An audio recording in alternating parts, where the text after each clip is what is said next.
Bienvenidos y bienvenidas a Enclave Política. En el planeta hay dos alertas que no pueden de ser desoídas: hambruna y riesgo de una tercera guerra mundial, dicen algunos también ya. En la fracasada Cumbre de las Américas en Los Ángeles, en un encuentro reservado, el presidente de Estados Unidos, Joe Biden, les habría dicho a sus colegas del continente del riesgo de una conflagración si Rusia acentúa su lucha militar en Europa. Y de la hambruna ya hay países que sienten el impacto de la ausencia de insumos, fertilizantes y algunos otros elementos para la agricultura, además del encarecimiento de los productos importados en países, digamos, de África y América Latina, por solo mencionar dos. ¿Cómo se entiende este panorama geopolítico y geoeconómico de nuestro planeta tras la pandemia, de la cual nos dijimos todos que íbamos a aprender a vivir de otro modo? Para eso hemos invitado a la experta en temas de seguridad y geopolítica, Carolina Andrade, desde la ciudad de Guayaquil, en el Ecuador. Bienvenida, Carolina. ¿Qué tal? Qué gusto tenerla por acá. Hola Orlando, qué gusto saludarlo y un saludo a toda la audiencia. Bueno, de entrada le preguntaría, ¿cómo valora este momento? Han pasado prácticamente 6 meses ya desde el conflicto armado en Ucrania. Las posturas que se ven es de un nivel más bajo de énfasis de parte de la prensa occidental, y por otro lado se menciona ya que por supuesto Rusia tiene un control mucho más efectivo de la zona donde tiene peso e influencia política. Sí, efectivamente, creo que hemos visto una reducción de la fuerza de esas acciones que vimos al inicio, ¿no? Sobre todo en el tema de libertad de expresión que tanto se mira desde Occidente, porque tuvimos una masiva presencia de noticias que iban en una línea direccionada, ¿no? De lo que estaba sucediendo al inicio de los hechos en esa zona. Entonces creo que hemos visto una reducción a nivel tanto de lo que es mediático, pero también, ¿no es cierto?, obviamente en la desescalada de las acciones, ¿verdad? Creo que la reunión de la Cumbre de las Américas, lo que un poco la sensación que a mí me dejó de ese espacio fue una posición un poco debilitada ya desde que se comenzaron previo a la cumbre, donde ya se identificaron acciones que mostraban el desacuerdo de este espacio, pero ya en la reunión, el hacer este llamado por parte del presidente de Estados Unidos también da una muestra de que probablemente las cosas no están avanzando como se esperaría, y por eso necesitan reforzar los apoyos de diferentes regiones en el mundo. Entonces creo que eso nos da también otro indicador de cómo van las cosas. Sin embargo, también hay informaciones de que puede haber una escalada mucho más fuerte para justamente buscar ya generar como una especie de quiebre y poder ya pasar a un escenario nuevo, y eso es lo que debería preocuparnos como Latinoamérica, no solamente en los temas que ya se están sintiendo alrededor de los insumos, que cada vez son más caros y que afectan a la producción local, y también a las exportaciones que salen desde los países latinoamericanos hacia esas zonas, sino también a nivel de seguridad, de lo que podría significar, ¿no es cierto?, el continuar con esa estrategia de intentar acorralar, ¿no es cierto?, a nivel económico, y que puede desembocar en acciones de lado y lado que podrían generar confrontaciones. Pero Carolina, frente a esto también hay datos que revelan de un incremento inusitado de producción de material bélico. En Estados Unidos, las grandes empresas que producen este material han hecho su gran negocio, obviamente en Europa también, Alemania, Gran Bretaña, entre otras, y por supuesto países como China y Rusia no se quedan atrás porque efectivamente sostienen eso. ¿Hasta dónde este movimiento, este comportamiento da cuenta de algo que no se está analizando profundamente? Es que hay mucha plata para la guerra y poca plata para combatir la hambruna. Efectivamente, creo que eso ha sido una tendencia, ¿no es cierto?, en todos los momentos de guerra. Siempre hay quienes se benefician a nivel económico y no desaprovechan esas oportunidades para continuar a hacer sus negocios. Creo que ahí, por ejemplo, el caso de Europa, que es una de las áreas más afectadas, ¿no es cierto?, mientras Estados Unidos ha aprovechado de largo, ¿no es cierto?, lo que está sucediendo en detrimento de la situación económica en Europa. Es un ejemplo de esa visión solamente de mirar cualquier espacio como un espacio de negocio y de ganancia, ¿no?, por parte de Estados Unidos. Y creo que eso lo que nos refleja en el fondo es que siempre están los intereses económicos globales los que dirigen y orientan estas acciones, y son los que marcan, ¿no es cierto?, la pauta de cuáles pueden ser los diferentes desenlaces. Pero claro, en función de eso, ese material bélico producido, todo ese armamento que se genera, tiene que desahogarse, tiene que salir por alguna parte. Entonces uno se pregunta, si ya no han podido resolver el asunto en Ucrania, seguramente se armarán otra guerra en otra parte, ¿o no? Bueno, creo que el tema de Ucrania y Rusia todavía está, digamos, ahí latente. No sé si eso vaya a tener un desenlace en el corto plazo. Lo que se observa es que puede mantenerse, ¿no es cierto? Y después podría haber un incremento de tensiones nuevamente. Eso es un poco lo que he leído y he mirado de diferentes expertos que comentan sobre el tema. Y mientras tanto, nuestra región, que siempre ha sido una región bastante convulsionada, ¿no es cierto? Uno de los centros de la epidemia de homicidios y de asesinatos, donde están concentradas la mayor cantidad de muertes violentas, y aparte de eso, una recuperación todavía muy lenta post-COVID, que no permite que se pueda recuperar todo el tiempo perdido en cuanto al aumento de los niveles de pobreza, extrema pobreza, pero también de desnutrición, de hambre. Todo eso todavía no se ha recuperado y eso sigue afectando, y el aumento de la conflictividad sigue siendo un tema transversal. Así como un tema transversal es el aumento de los perfiles autoritarios que estamos viendo, como en Colombia, con el candidato que está enfrentando en este momento Gustavo Petro, que es un candidato muy parecido a lo que es Bolsonaro en Brasil, ¿no es cierto? Y lo que pudo haber sido también quien estuvo el candidato de extrema derecha en Chile también, que son esos perfiles autoritarios que buscan justamente presentarse como perfiles antisistemas, pero que al final lo que vienen es a motivar justamente posiciones de extrema derecha, antiderechos, posiciones fascistas, y todo eso continúa a alimentar en un escenario en el que América Latina específicamente ya tenía que construir una recuperación propia a nivel económico y social, tenía que sobrepasar esta epidemia de la violencia que ha sido una constante permanente de la región, y se espera que puedan haber esos cambios a nivel político que puedan reencaminar, ¿no es cierto?, al mismo tiempo que se pueda fortalecer la cooperación y la integración regional, siguiendo ejemplos que han sido de reconocimiento a nivel global, como los esfuerzos de la Unión Africana, por ejemplo, y también del CARICOM, ¿no?, que han dado muestras de coordinación y de enfrentar los desafíos tanto de la pandemia como de la recuperación. Pero entonces, ¿cómo se entiende esa declaración que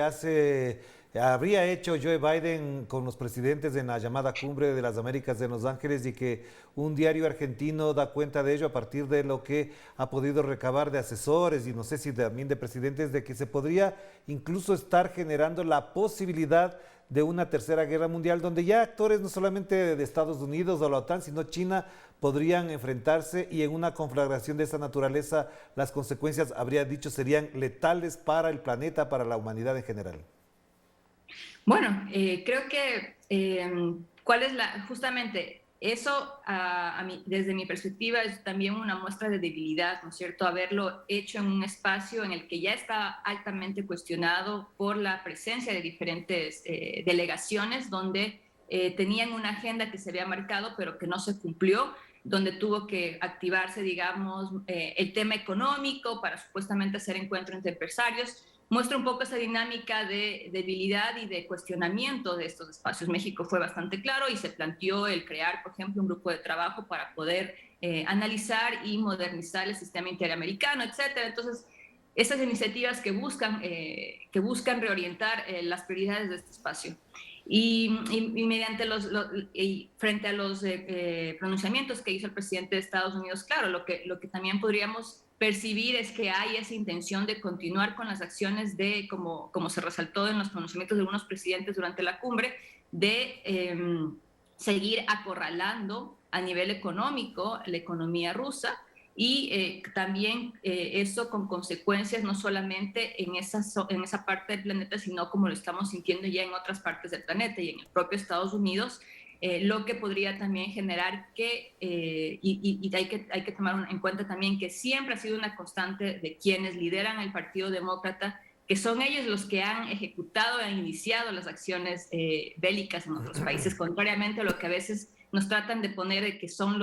el Partido Republicano, a pesar de que, no como siempre dicen, no es nada más parecido a un demócrata que un republicano, pero ellos son siempre los que han en la evidencia puesto han iniciado estos procesos. Entonces, hay mucho también, no expectativa, sino yo diría miedo de parte de los actores del mainstream de Estados Unidos, de que se tome una decisión que pueda ser totalmente abrupta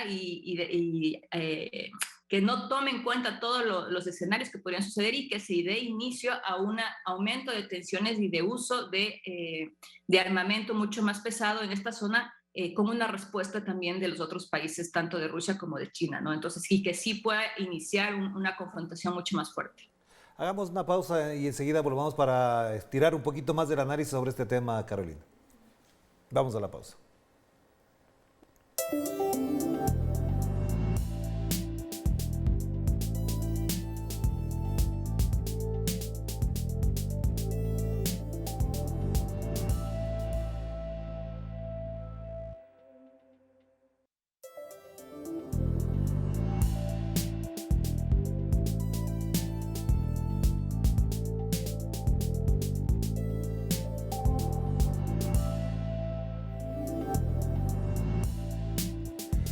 Estamos de vuelta aquí en Enclave Política y seguimos conversando con la experta en seguridad y geopolítica Carolina Andrade desde la ciudad de Guayaquil. Carolina, a mí me queda todavía no muy claro si es que efectivamente hay condiciones, hay capacidad de que la naturaleza, el mundo, la humanidad, los organismos internacionales afronten una nueva conflagración mundial, una nueva guerra mundial, porque esta ya tendría unas características muy particulares y que algunos expertos incluso señalan que sería prácticamente la extinción de la humanidad. ¿Hasta dónde, como usted menciona, la debilidad, no solamente de los líderes y de los presidentes, sino de organismos mundiales y de organizaciones de orden transversal, regional, podrían estar dando paso a que estas ambiciones generen lo que estamos conversando?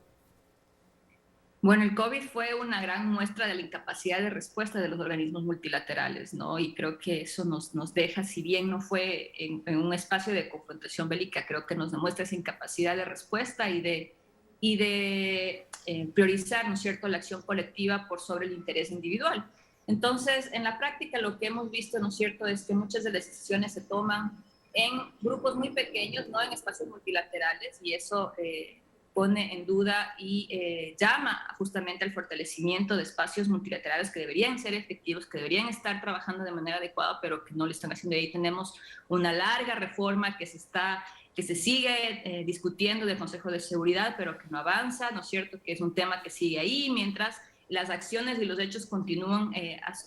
a manifestarse alrededor del mundo sin que se puedan tomar y poner límites realmente a las intenciones y a los intereses bélicos de los diferentes países. Entonces, ahí esa incapacidad no se ha beneficiado, ¿no es cierto?, del escenario post-COVID de reflexión y de poder fortalecer estos mecanismos multilaterales. Y claro, ahí grupos como el G7, ¿no es cierto?, donde son grupos donde realmente se toman ahí las decisiones y se coordinan las acciones a nivel económico, pero también a nivel armamentario, el fortalecimiento igual de la OTAN, incluyendo países incluso en América Latina como países de interés especial, ¿no es cierto?, donde siguen integrando y fortaleciendo capacidades y que también ponen en riesgo, ¿no es cierto?, la seguridad de la región, de que estos países pasen a ser parte, aunque sea en esa figura creada, pasen a ser parte de estos organismos que tienen como objetivo las acciones bélicas, ¿no es cierto? Y creo que ahí es importante que la región también piense cuál es su orientación en este tema. Siempre hemos tenido que buscar que nos digan qué hacer en lugar de poder, ¿no es cierto?, reunirnos y poder tomar decisiones para tener posiciones comunes en estos espacios multilaterales a nivel global, pero también pensar en los espacios que existían y que se pueden aún recuperar, que puede ser un escenario que lo podamos vivir durante el próximo año si las fuerzas políticas de la región se fortalecen, en recuperar los espacios como el Consejo de Defensa y de UNASUR, y espacios que también hubieran sido muy importantes para enfrentar situaciones como la pandemia y que lo vamos a seguir viendo de manera mucho más latente, como el Consejo, ¿no es cierto?, de los temas también de salud para poder abordar también los nuevos desafíos, no solamente a nivel bélico, pero también con la proliferación de nuevas enfermedades y las acciones y las consecuencias de la crisis climática en nuestra región.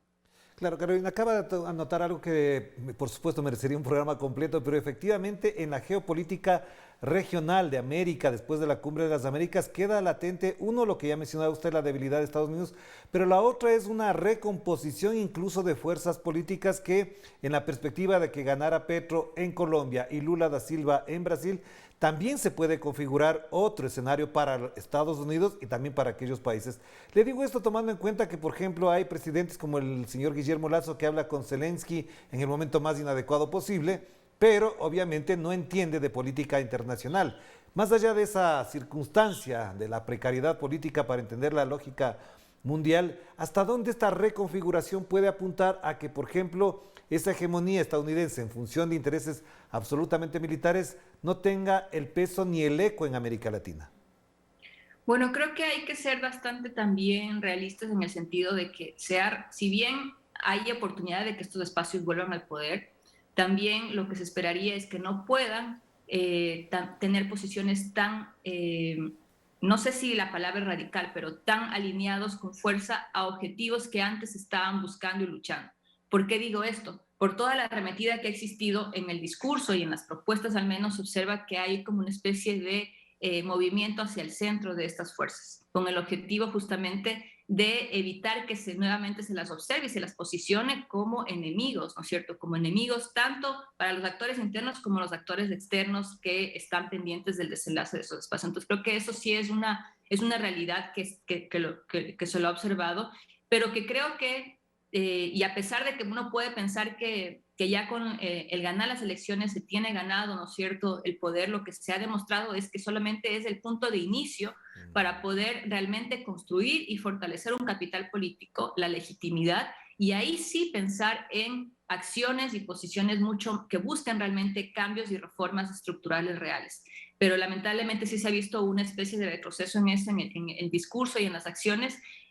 motivadas justamente por el aparecimiento de estos actores autoritarios de extrema derecha, donde la gente lo que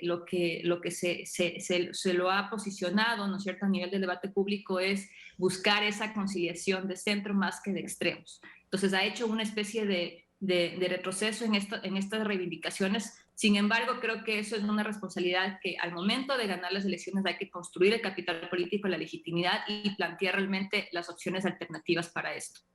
Ya, si eso es así, si en ese contexto estamos hablando, ¿cómo se entendería, por ejemplo, la incidencia, el peso y además el impacto del conflicto de Ucrania y Rusia en América Latina, tomando en cuenta lo que le acabo de mencionar? Si hay posturas de presidentes que se alinean con Estados Unidos, quienes están pagando las consecuencias son, por ejemplo, en el caso ecuatoriano, los exportadores de flores, quienes reciben los insumos de urea, de fertilizantes que vienen de Ucrania o de Rusia, por ejemplo, también, sin entender que más allá de los intereses hay economías que están muy ancladas, incluso dependientes de esos centros, de esos gravitantes centros de producción comercial, productiva y tecnológica. Sí, usted decía justamente esa falta de entendimiento ¿no es cierto?, de lo que pasa en el mundo, y en el caso de Ecuador ya se presentaron diferentes reclamos por parte de los sectores exportadores de cómo eso estaba afectando, ¿no es cierto?, a su dinámica comercial, sin tener ningún eco por parte del gobierno, simplemente diciéndoles que ellos sabían que iba a suceder ese escenario y que tenían que estar preparados para el mismo. Entonces, ahí vemos también una posición que no busca el interés nacional, no busca proteger el interés nacional, sino que muy fácilmente hipoteca el interés nacional a objetivos de otros países, sin importar realmente las consecuencias negativas que puede tener tanto para los sectores exportadores, productivos, comerciales, pero también para el consumidor, con todo el aumento de los costos de los principales productos de la canasta básica, que poco a poco ya se está viendo, a pesar de que Ecuador tiene una relativa soberanía alimentaria, pero los gustos, digamos, de los consumidores que deberían poco a poco ya adaptarse a esta autoproducción que tienen los países para que justamente no nos caiga de nuevo el tener que adaptarnos a estos cambios que cada vez se van volviendo más permanentes, lo mismo que pasó durante el COVID cuando se cerró. Entonces, es esa adaptación también que necesitamos de el consumo permanente a los productos que estamos en capacidad de producir. Muchos países han tomado como decisión el cerrar y cuidar mejor, ¿no es cierto?, sus importaciones y otros han evitado exportar, productores de ciertos productos básicos han evitado exportar esos productos para que sus poblaciones sean los primeros consumidores de los mismos y no se genere esa escasez. Por nuestro lado, en cambio, vemos un total desinterés en tomar acciones en beneficio de los ciudadanos y ni siquiera de los que podríamos pensar como sectores aliados del gobierno. Y lo que vemos es una posición totalmente abierta a la ideología, ¿no es cierto?, del libre mercado y de la mano invisible, sin que se mire realmente por el interés de la gente y tampoco de los sectores productivos y comerciales. Eso creo que ni siquiera en los momentos en los que estuvo el expresidente Trump en Estados Unidos se vio. Él apostó también por una posición de protección de la producción interna antes que hipotecar esto hacia los objetivos o intereses de otros países. Entonces ahí tenemos una posición de extrema derecha que tuvo una visión pragmática y que pensó en el interés interno de los ciudadanos, cuando en nuestros países lo que estamos viendo es simplemente una subordinación a los intereses geopolíticos de otros estados, sin que se ponga como prioridad, ¿no es cierto?, el poder proteger la producción nacional y el poder proteger también la distribución interna de los productos. Ya, y para finalizar, una pregunta que es, digamos, medular en este asunto, porque buena parte de los análisis en temas de seguridad y de geopolítica están cruzados por esto que estamos hablando, pero hay uno medular y tiene que ver fundamentalmente con que el incremento, por ejemplo, del narcotráfico y del poder de los carteles y de todo lo que implica ya ese negocio transnacional se acentúa cada vez más y parecería imposible y casi invencible ese poder destruirles, porque efectivamente parecería que están más anclados a los verdaderos poderes económicos del planeta. Entonces, este tema, ¿cómo se va a mirar en perspectiva tomando en cuenta que incluso durante guerras ese negocio se incrementa? Efectivamente, creo que eso es un tema que está ahí, pero que nadie lo quiere hablar, ¿no? Entonces siempre se busca estigmatizar los eslabones más débiles cuando sabemos que las redes de crimen organizado se sustentan justamente por estar en los espacios de poder, de toma de decisión y manejar grande poder económico a través de redes de lavado de dinero y otros crímenes financieros. Entonces, hay esa cooptación del poder, por eso es que es un, entre comillas, negocio tan rentable y por eso es que se mantiene tan dinámico en economías, ¿no es cierto?, como los países, los principales productores de cocaína. Y no hay un interés de realmente plantear una acción radical que busque que esto cambie. Y se mantienen las dinámicas, ¿no es cierto? Y en el caso específicamente de Ecuador hemos visto cómo, por ejemplo, la policía se ha vuelto mucho más efectiva para enfocarse en la protesta social más que en la persecución del delito. Durante mucho tiempo, durante muchos meses han venido quejando que no tienen las capacidades, no tienen los recursos, la falta de coordinación interinstitucional, etcétera. Y ahora vemos una policía que está coordinando con todos los entes del Estado para acciones de control y represión de la protesta social en este momento en el Ecuador. Entonces, eso es muy contradictorio ante los ojos de la ciudadanía. Se observa una policía que pareciera que está mucho más entrenada para reprimir que para realmente ser efectiva contra el crimen organizado. Entonces ahí uno se cuestiona, ¿por qué avanza tan rápido los procesos contra actores que están vinculados a la protesta social y por qué procesos o acciones que tienen que tomarse contra las estructuras del crimen organizado y contra la delincuencia no avanzan con esa forma tan dinámica y efectiva? Y ahí uno podría pensar que hay también un contubernio y hay redes de corrupción, ¿no es cierto?, entre diferentes espacios de toma de decisión de organismos de seguridad, pero también del Estado, para que esto no avance de manera efectiva en lo que es la criminalidad. Y eso creo que no es un tema específico del Ecuador, es un tema y una constante que lo vemos en Brasil, que lo vemos en Colombia, que lo vemos en Perú, que son estas redes de corrupción vinculadas al crimen organizado transnacional que están ahí presentes y que siguen alimentando las economías criminales, que se vuelven una de las cosas más rentables para estos actores. Claro que sí, muy importante lo que acaba de mencionar Carolina. Le mando un abrazo, que esté muy bien. Muchas gracias. Que esté muy bien, Orlando, un gusto. Gracias a Carolina Andrade, siempre será importante su punto de vista, su reflexión alrededor de estos temas que son de orden global, evidentemente, con asiento regional, sí, pero que también nos impactan todos los días en la vida cotidiana de los seres humanos de este planeta. Nos despedimos, cuídense mucho. Chao, chao.